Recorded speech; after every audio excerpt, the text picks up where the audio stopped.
नमस्कार। कभी ये ख्याल आया है कि असली दौलत मतलब सच्ची वाली दौलत आखिर होती क्या है? आज हम एक लकड़हारे की बड़ी ही दिलचस्प कहानी के जरिए इस सवाल का जवाब ढूंढने की कोशिश करेंगे। ये एक ऐसी यात्रा है जो हमें अपने अंदर झांकने पर मजबूर कर देगी।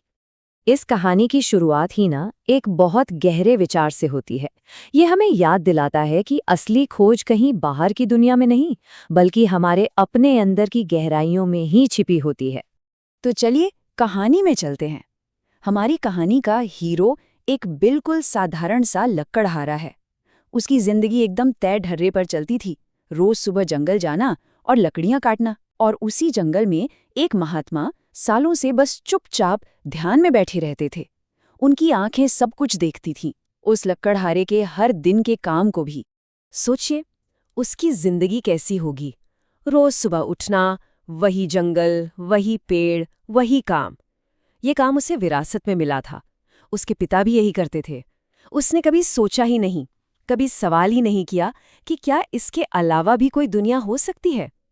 हर दिन का मतलब था बस लकड़ियां काटना और उन्हें बेचकर गुजारा करना। और फिर एक दिन कुछ ऐसा हुआ जिसकी किसी ने उम्मीद नहीं की थी। उन महात्मा ने, जो सालों से चुप थे, अपना मौन तोड़ा। उन्होंने लकड़हारे को अपने पास बुलाया और एक बहुत ही सीधा सा सवाल पूछा। एक ऐसा सवाल जो उस लकड़हारे की जिंदगी की दिशा हमेशा हमेशा के लिए बदलने वाला था। अब लक्कड़हारे के मन में ये बात घर कर गई और उसने महात्मा की सलाह मान ली। और बस यहीं से उसकी एक नई यात्रा शुरू हो गई। एक ऐसी यात्रा जो उसे लकड़ी से कहीं ज्यादा कीमती चीजों की तरफ ले जाने वाली थी। तो जैसा महात्मा ने बताया था, वो जंगल में और अंदर गया। सबसे पहले उसे चंदन का एक पूरा जंगल मिला, जिसकी लकड़ियां साधारण लकड़ी से कई गुना कीमती थीं।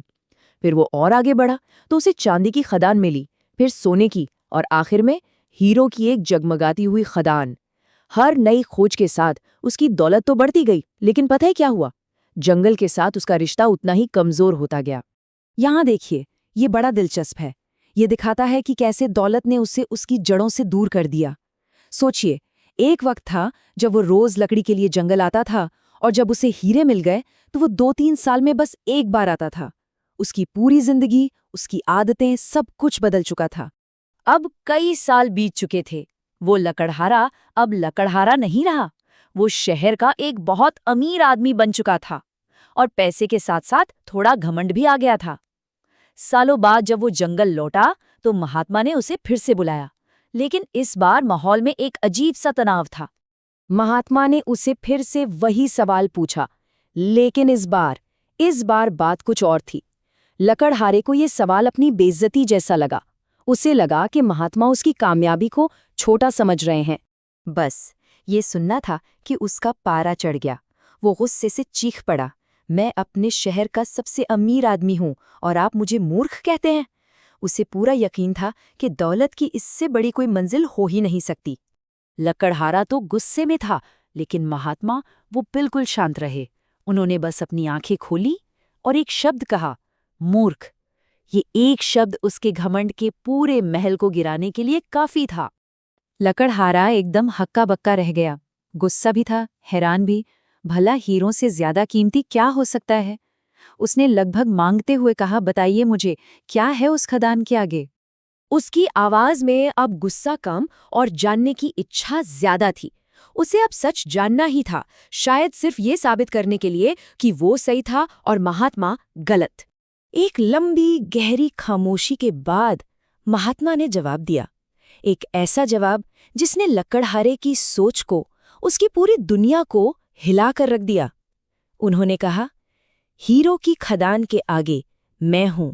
और बस उन्हीं शब्दों के साथ लक्कड़हारे की आंखों पे बंधी पट्टी खुल गई।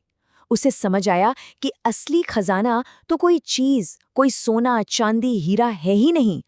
असली खजाना तो वो इंसान है जिसे सारे खजानों का रास्ता पता है, फिर भी उससे किसी चीज की इच्छा नहीं है। असली खजाना तो महात्मा का वो संतोष, वो शांति थी। तो ये कहानी ना हमें एक बहुत जरूरी सवाल के पास ले आती है। सवाल ये है कि हम अपनी जिंदगी में खुदाई कहाँ कर रहे हैं। ये बाहरी दौलत और अंदरूनी शांति के बीच एक चुनाव की कहानी है। देखिए, हम सबके पास ना दो तरह की खदानें होती हैं। एक है बाहरी खदानें, चांदी, सोना, हीरे की, जो हमें थोड़ी देर की खुशी और सुरक्षा दे सकती हैं। और दूसरी है भीतरी खदान, संतोष की, आनंद की और शांति की। और इसका खजाना कभी खत्म नहीं होता। महात्मा ने इसी भीतरी खदान को चुना था। तो फिर असली खोज है क्या? ये बाहर की दुनिया जीतने के बारे में नहीं है, बल्कि अपने अंदर की शांति को खोजने के बारे में है। सच्ची सफलता किसी पद या पैसे में नहीं, बल्कि मन के संतोष में है। तो आखिर में ये कहानी हम सबके सामने एक आईना रख देती है और एक सवाल पूछती है, हम अपनी जिंदगी की खुदाई किस खदान में कर रहे हैं? बाहरी चमक दमक वाली या अंदरूनी सुकून वाली? और इसका जवाब वो तो हर किसी को अपने अंदर ही खोजना होगा।